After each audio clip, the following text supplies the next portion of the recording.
Ya, mungkin PPT bisa ditampilkan. Ada satu pertanyaan, saudaraku, kira-kira apakah hal yang terpenting di dalam ibadah? Setiap kita, setiap minggu datang ke ibadah, tetapi apakah hal yang terpenting di dalam sebuah ibadah? Apa yang kita cari, saudaraku? Mungkin ada orang yang datang untuk mencari firman, ada orang yang datang, dia tidak tahu kenapa dia harus datang. Yang dia tahu hanyalah setiap minggu dia harus datang ke ibadah dan dia tidak tahu apa hal yang terpenting di dalam ibadah. Mulai hari ini kita mencoba untuk persembahan ditempatkan di awal, saudaraku. Mungkin tadi tidak lancar ya. Tetapi kenapa itu ditempatkan di awal? Karena sebenarnya hal yang paling utama, hal yang paling penting di dalam ibadah, itu adalah mempersembahkan sesuatu kepada Tuhan. Ketika kita tidak pernah mempersiapkan untuk mempersembahkan sesuatu kepada Tuhan, jangan heran kalau kita datang dalam sebuah ibadah, kita memposisikan diri hanya sebagai penonton, saudaraku. Penonton dari praise and worship mungkin, atau penonton dari khotbah mungkin, dan kita hanya duduk mengikuti, bahkan mungkin sebagai penilai. Ya, sebagai penilai saja bahwa praise and worship-nya kurang, yang khotbah jelek, ya message-nya nggak jelas, dan lain sebagainya, dan kita pulang dari ibadah kecewa. Karena memang kita tidak ada kerinduan untuk mempersembahkan sesuatu. Inti daripada ibadah sebenarnya adalah memberikan persembahan.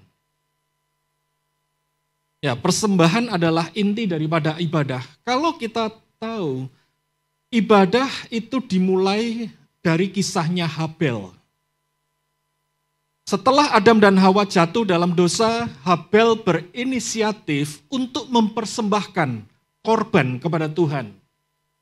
Dan kemudian kita bisa lihat bagaimana Abraham, Ishak, dan Yakub, tiga keturunan ini, tiga generasi ini, mereka juga senantiasa membangun mezbah, saudaraku. Mereka senantiasa mempersembahkan sesuatu. Ibadah bukan berbicara bagaimana sebatas prosesi dari awal hingga akhir, dan kemudian kita harus duduk mendengarkan khotbah, saudaraku.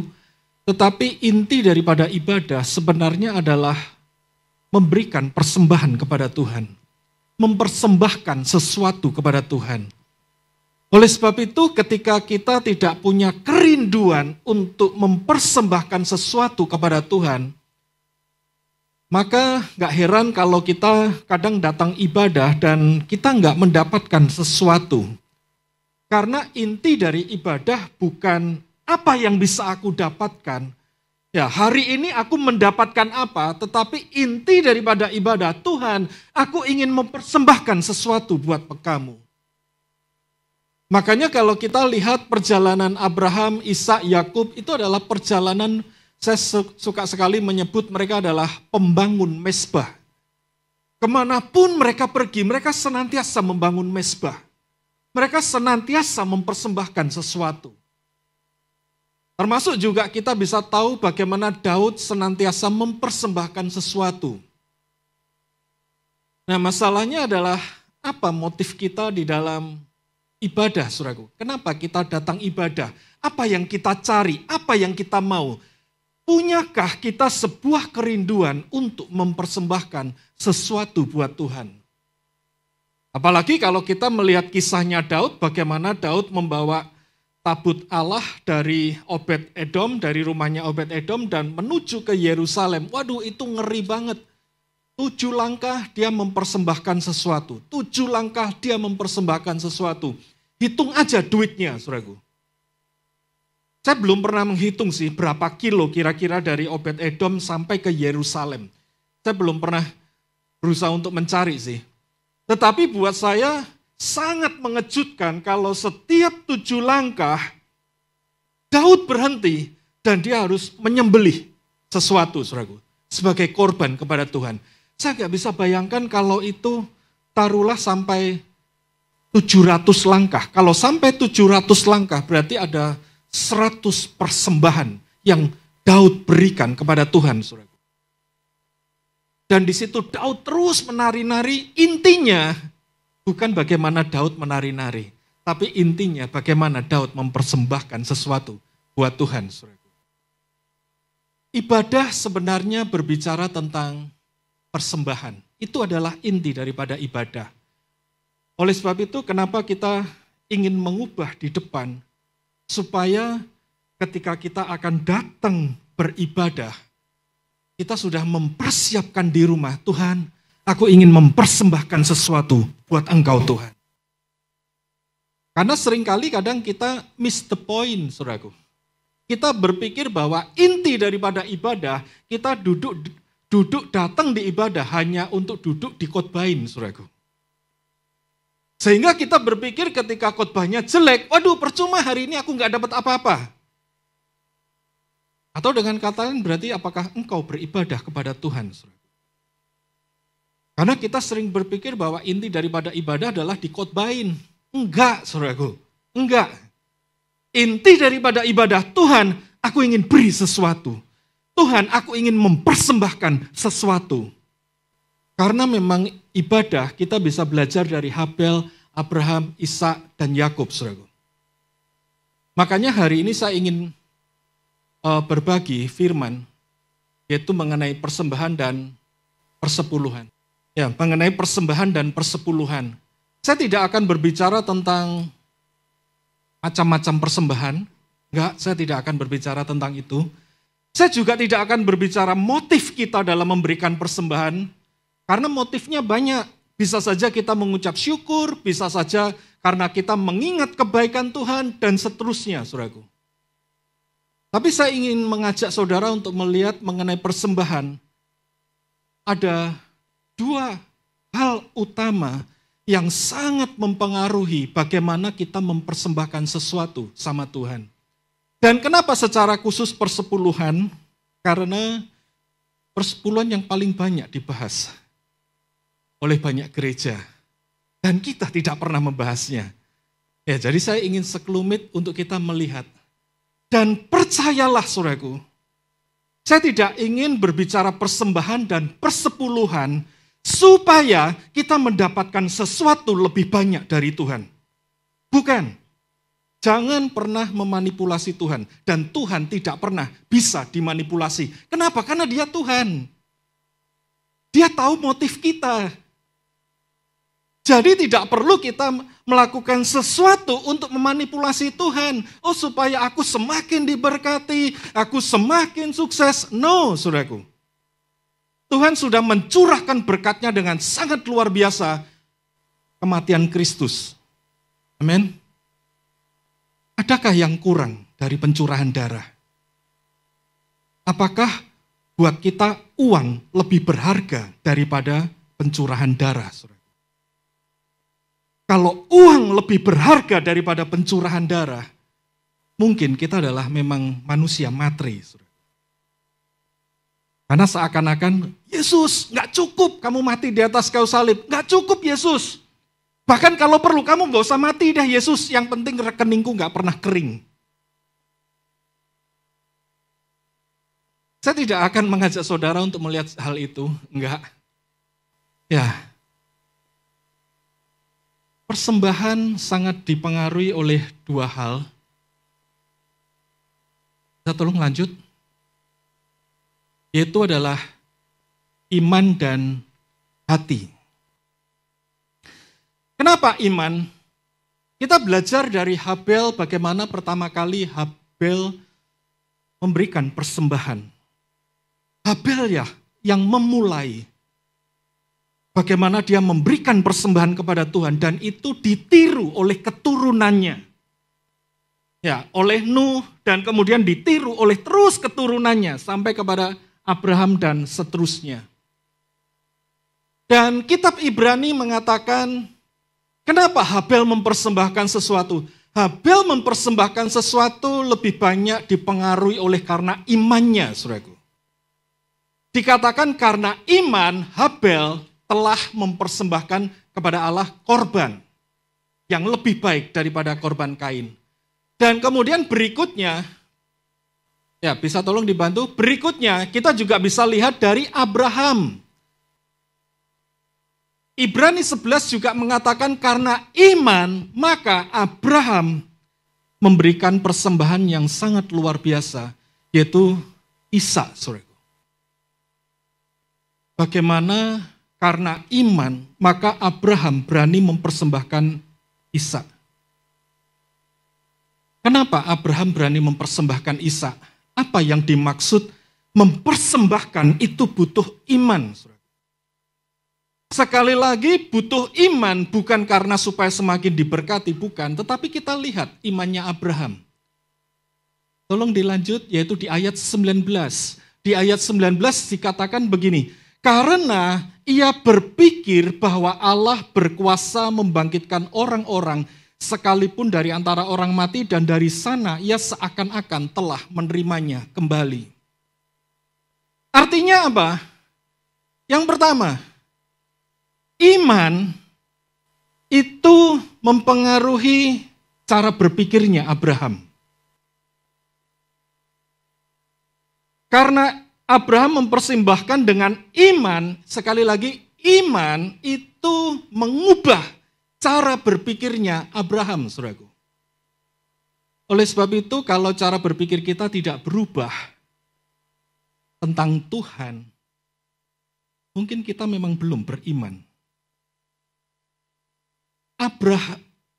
Abraham, karena dia memberikan korban dengan imannya, apa yang dimaksud dengan imannya?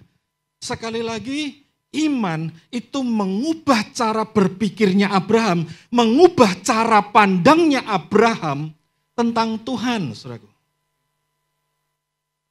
Mengubah cara pandangnya Abraham tentang Tuhan, bahwa Tuhan itu terlalu kudus, saudaraku.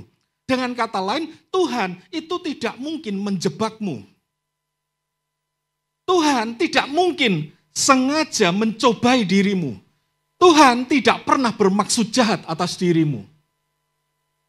Oleh sebab itu, kalau Abraham mempersembahkan sesuatu, bahkan yang paling berharga dalam dirinya dia melihat, dia berpikir, Tuhan itu terlalu suci, Tuhan itu luar biasa, Tuhan itu terlalu besar. Jadi tidak mungkin, istilahnya begini loh, engkau mempersembahkan sesuatu, engkau dibikin miskin sama Tuhan. Jangan pernah berpikir bahwa Tuhan itu gila hartamu. Justru kita yang mata duitan, saudaraku. Kalau enggak diberkati Tuhan, masih mau menyembah Tuhan enggak? Ya, kadang kita mikir 2 kali ya. Buat apa aku ke gereja? Ya kan? Aku enggak diberkati, enggak Tuhan-Tuhanan. Tuhan enggak mata duitan, saudaraku. Maaf, terlalu kecil duit kita buat Tuhan. Amin.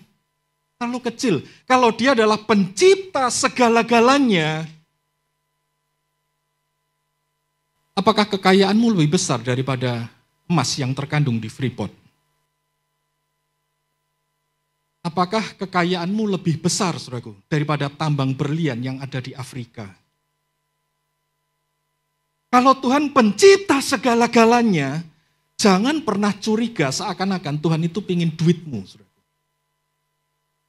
Makanya mempersembahkan sesuatu itu sangat dipengaruhi oleh iman yang kita punya. Kenapa sangat dipengaruhi oleh iman yang kita punya? Karena Tuhan itu bukan bermaksud mencopet duitmu, saudaraku. Tuhan tidak pernah bermaksud merampok duitmu. Makanya Abraham, kenapa dia mempersembahkan dengan iman? Karena dia tahu, dia berpikir bahwa Tuhan itu sanggup memenuhkan semuanya.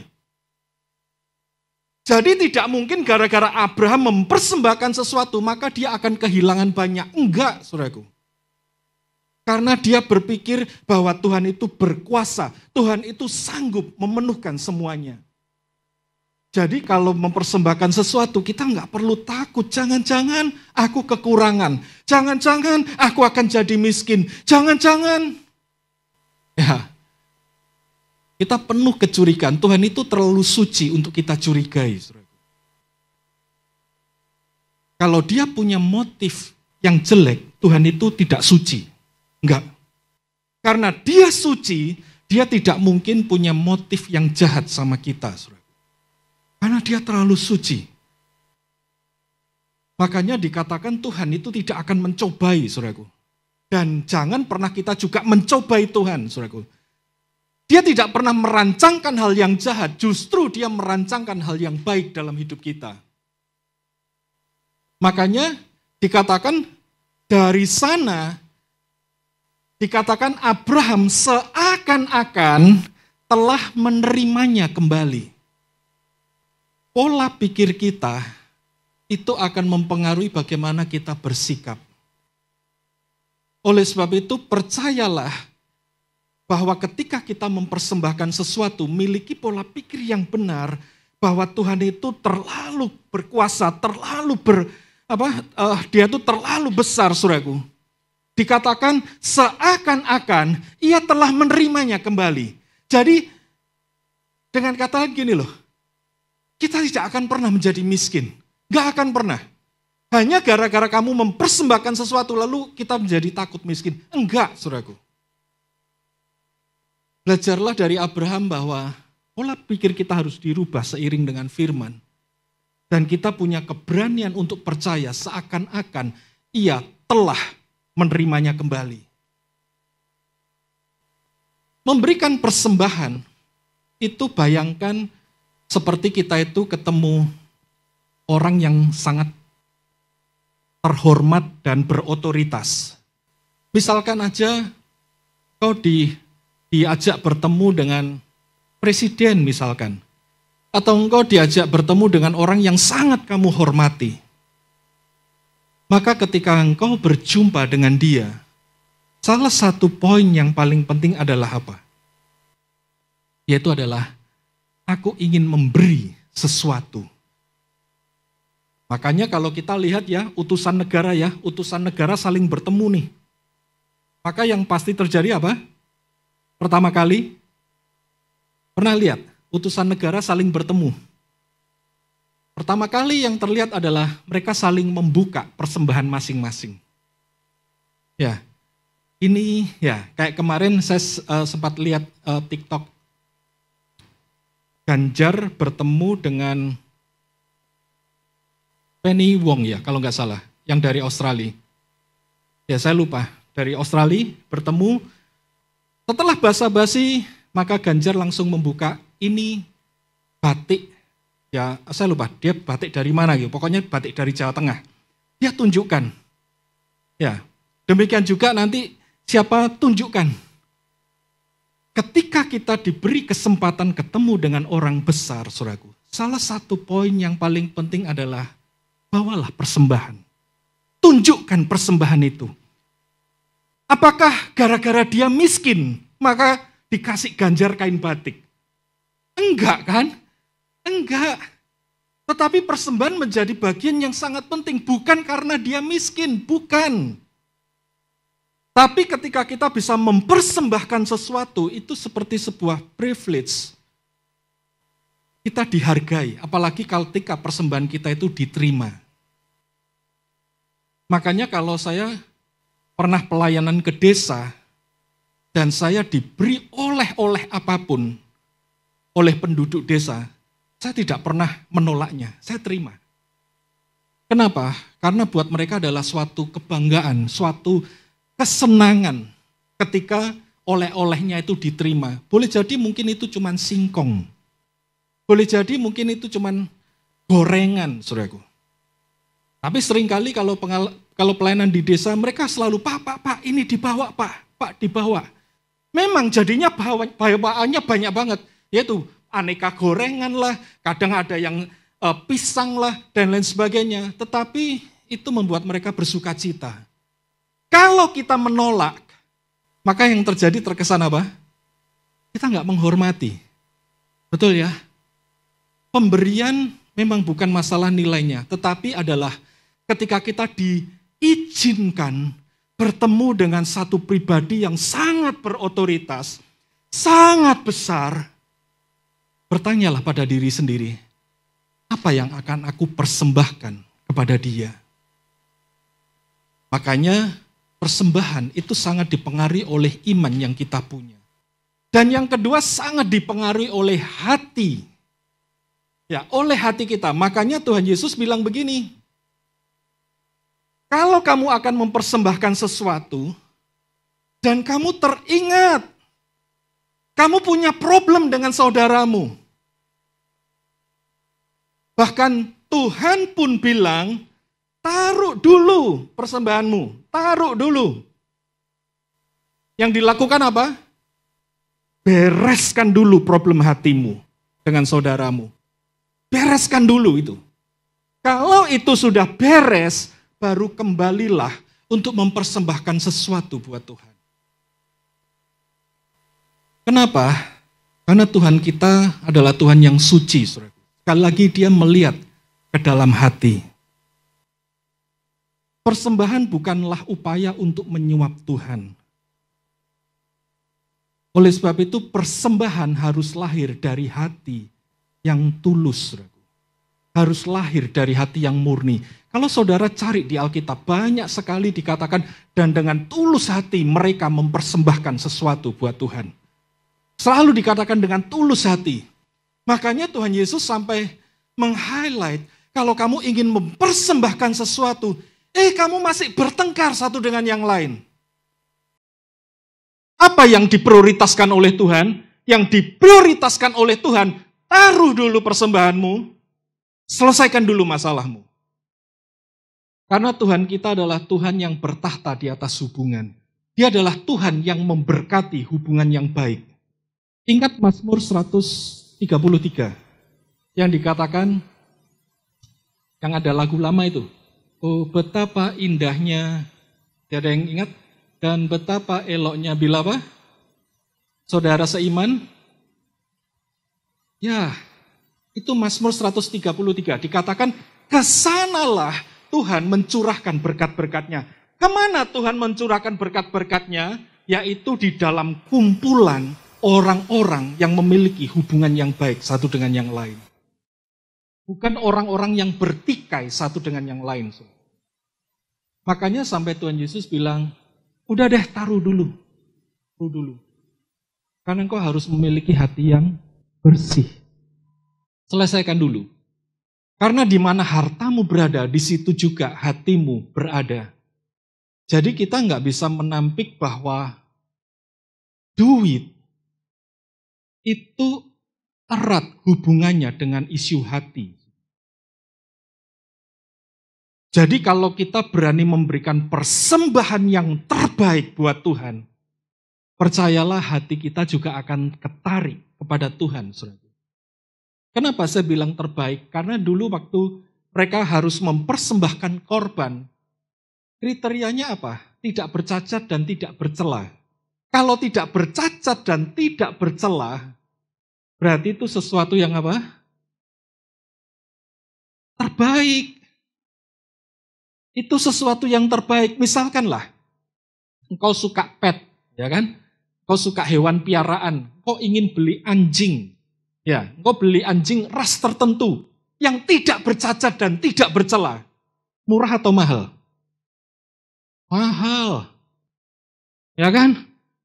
Semakin mulus anjing itu, tidak ada cacatnya sama sekali, harganya semakin tinggi. Tapi justru itulah yang Tuhan bilang, itu yang harus dipersembahkan. Makanya mempersembahkan yang terbaik buat Tuhan itu nggak gampang. Itu mahal harganya. Itu sangat butuh effort, saudaraku, untuk mempersembahkan yang terbaik. Makanya kalau hati kita nggak siap, susah kita mempersembahkan sesuatu buat Tuhan. Suatu kali Tuhan Yesus melihat di dalam ibadah di bait Allah, yang menarik yang Tuhan Yesus lihat bukan bagaimana orang-orang berdoa. Bukan bagaimana orang-orang memuji Tuhan. Bukan bagaimana orang-orang diam dan mendengarkan firman. Tetapi yang Tuhan Yesus lihat adalah bagaimana orang-orang mempersembahkan sesuatu. Buat saya ini menarik banget. Kenapa menarik banget? Karena justru kita nggak pernah memberi perhatian kepada yang namanya persembahan. Tetapi Yesus di dalam bait Allah justru dia duduk dan dia perhatikan bagaimana orang-orang memberikan persembahan. Saya pakai terjemahan IMB, di situ dikatakan ada seorang janda miskin, dia memberikan 2 peser. 2 peser itu berapa? 2 peser itu 1/64 dinar. 1/64 dinar. 1 dinar itu itu upah harian pekerja. Kira-kira upah harian pekerja sekarang berapa? Upah buruh harian. 100.000? Oke, 100.000 bagi aja dengan 64. Jatuhnya berapa? Dikatakan 1/64. Berapa?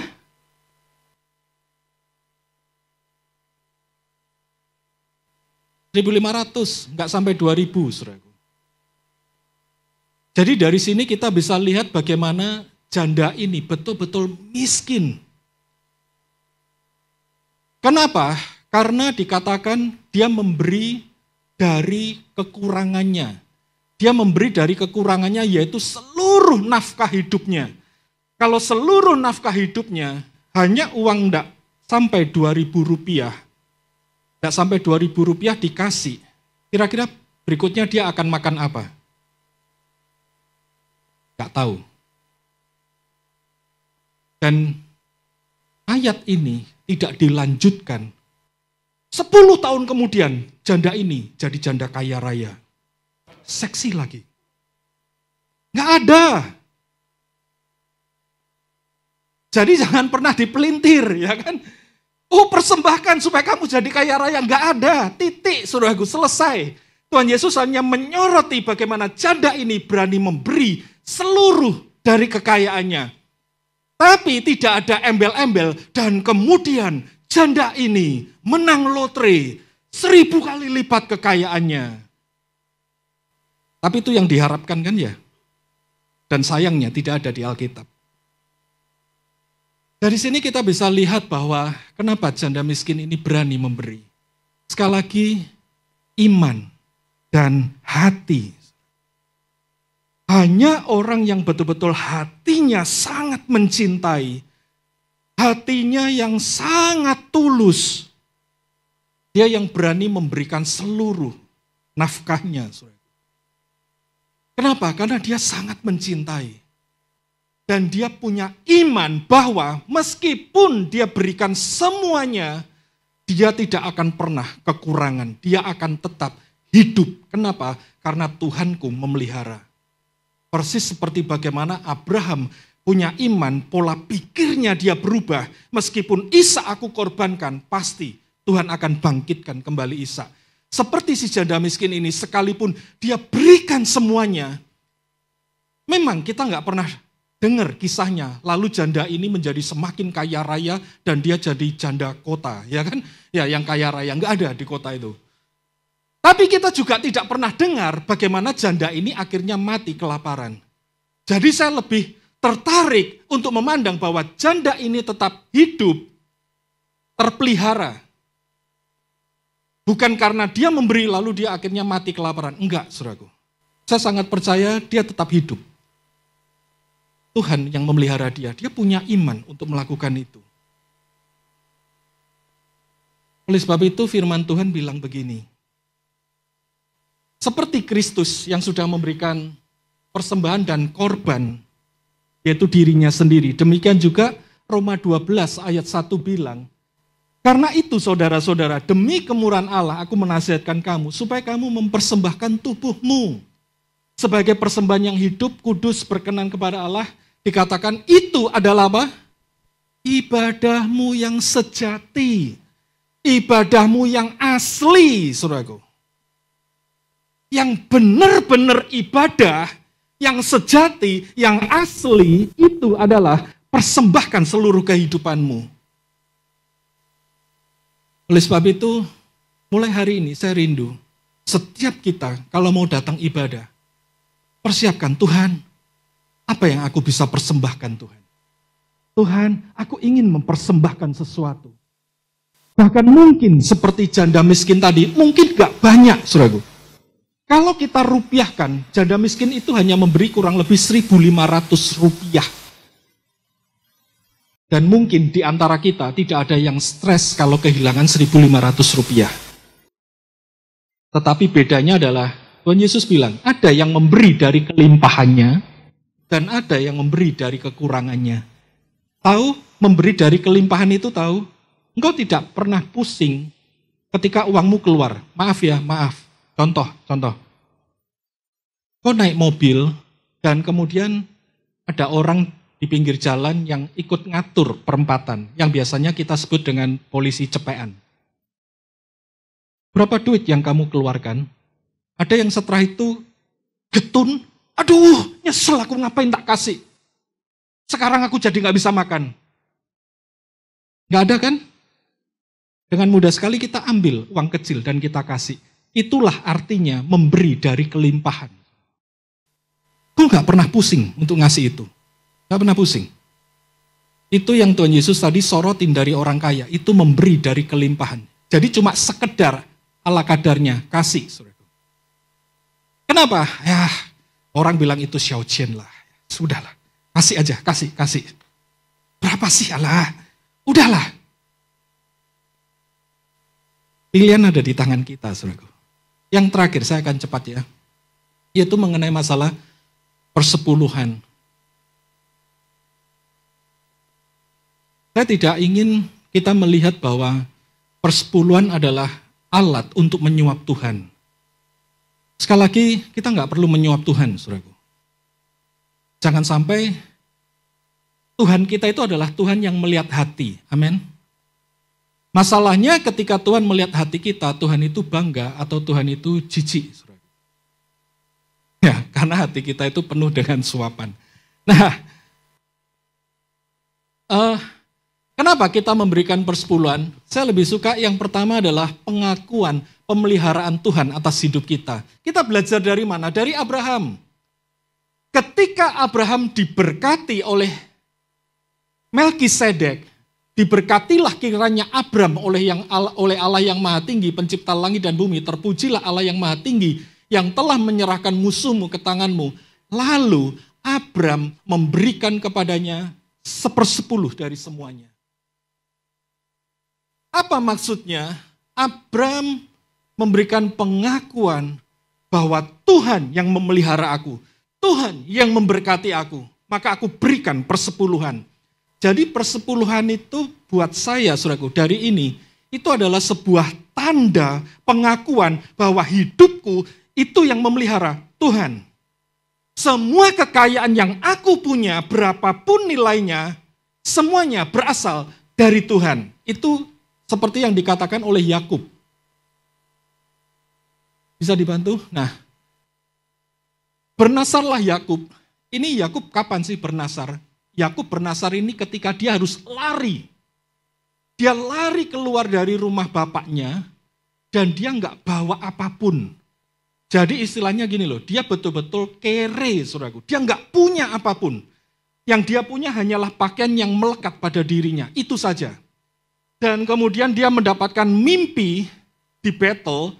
Dan kemudian Yakub bilang begini, jika Allah akan menyertai dan melindungi aku di jalan yang kutempuh ini, memberikan kepadaku roti untuk dimakan dan pakaian untuk dipakai, sehingga aku selamat nanti suatu saat dia kembali ke rumah ayahku, maka Tuhan akan menjadi Allahku dan batu yang kudirikan sebagai tugu ini akan menjadi rumah Allah.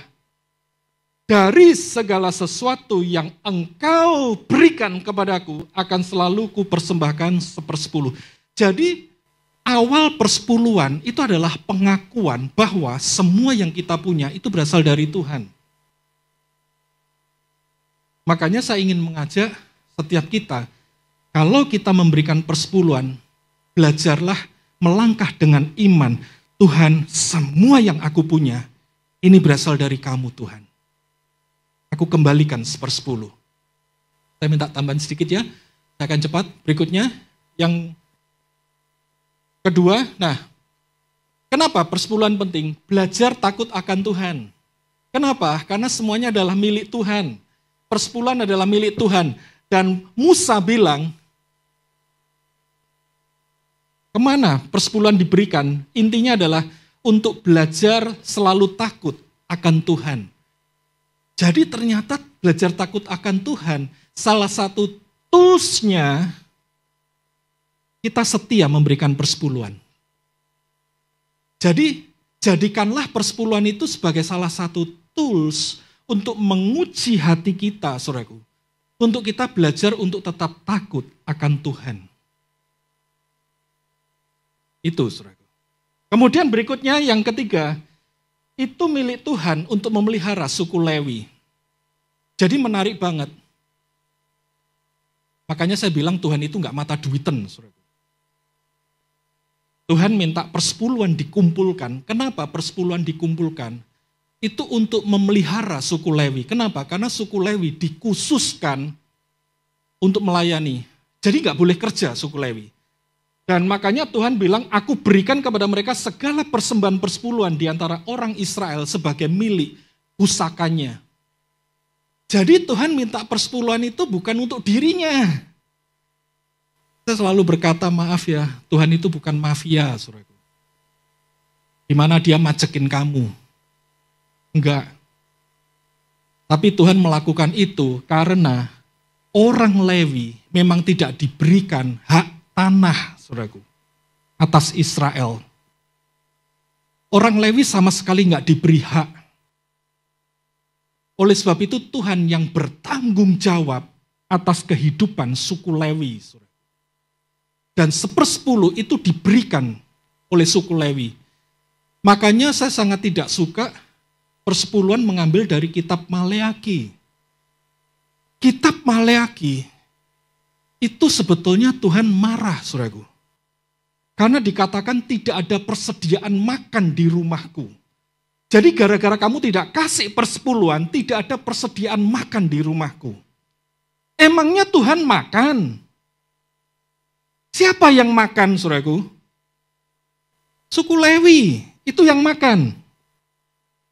Jadi dengan kata lain, kalau tidak ada persediaan makan di rumahku, ada satu suku yang terancam mati kelaparan akibat keegoisan 11 suku yang lain. Coba aja dibaca lagi. Mereka tidak bisa makan, saudaraku, karena nggak ada makanan. Jadi, di Maleaki itu kebacut gitu loh, saudaraku.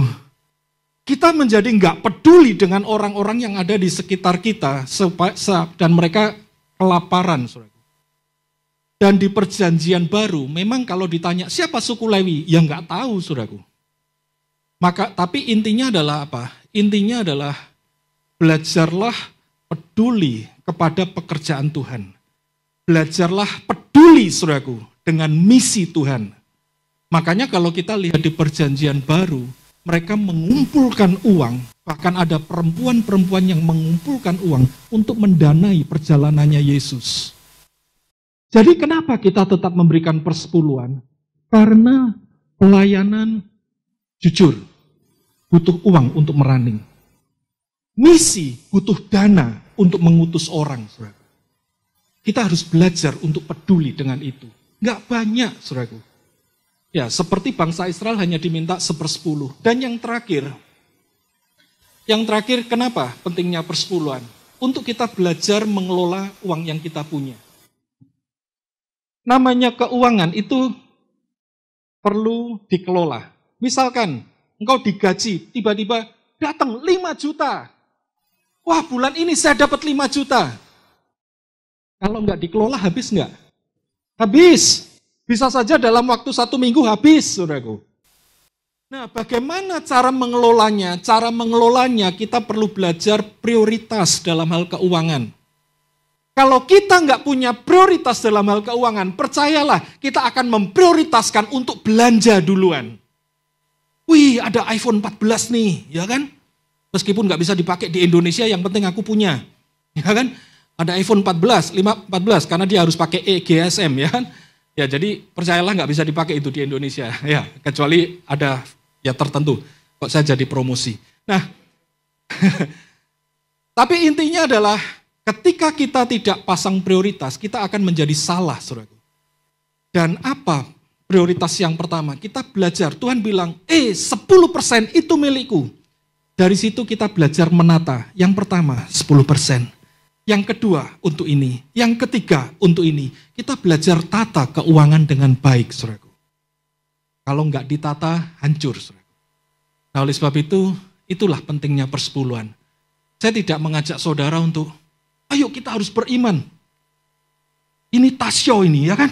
Aku balikin 1000 kali lipat akan balik. Waduh, kacau saudaraku. Jangan bermain-main dengan Tuhan. Lebih baik persembahkan semuanya dengan iman dan hati yang tulus. Hati yang murni. Tuhan, ini milikmu. Tuhan, aku mau belajar untuk takut akan Engkau Tuhan. Aku kembalikan, aku berikan persembahan kepadamu. Tuhan Yesus memberkati. Mari kita berdoa. Terima kasih Tuhan. Biarlah Engkau yang terus berbicara kepada setiap kami. Nyatakan isi hatimu Tuhan, dan biarlah kami jadi pelaku firman-Mu. Dalam nama Tuhan Yesus. Amin.